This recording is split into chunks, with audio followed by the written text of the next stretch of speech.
Mesdames, Messieurs, bonjour. Au-delà de l'obligation réglementaire, la mise en place d'une étude d'impact environnemental et social, en abrégé EIES, est un processus d'ingénierie stratégique. Elle conditionne la viabilité technique et la conformité juridique de tout projet d'envergure.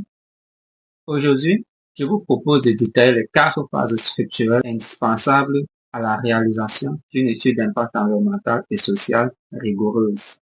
La première phase consiste à établir l'état initial du site d'implantation. Il s'agit d'une caractérisation exhaustive des milieux physiques, biologiques et humains avant toute intervention. En tant qu'expert en microbiologie environnementale, j'accorde une importance critique à cette étape. Elle nécessite des campagnes de prélèvement in situ et des analyses de laboratoire pour évaluer la qualité microbiologique des sols et des cours d'eau.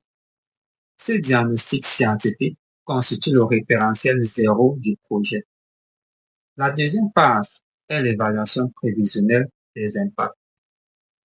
Par une approche matricielle, nous croisons les activités du projet en phase des chantiers puis d'exploitation avec les sensibilités environnementales identifiées.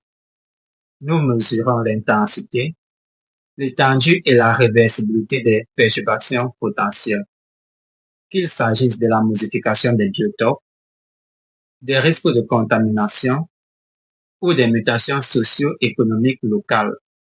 La troisième phase se traduit par la rédaction du plan de gestion environnementale et sociale. C'est le cadre opérationnel qui engage le promoteur. Sur la base du triptyque éviter, réduire, compenser, le plan de gestion environnementale et sociale définit les mesures d'atténuation technique, le budget alloué et les indicateurs de suivi des performances environnementales qui seront auditées par les autorités. Enfin, la quatrième phase est celle de la consultation publique.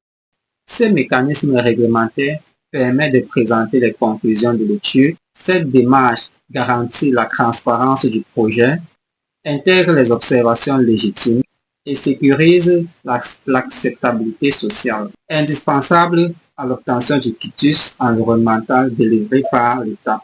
En conclusion, la conduite d'une étude d'impact environnemental et social est une démarche de précision qui concilie impératifs de développement et durabilité des écosystèmes.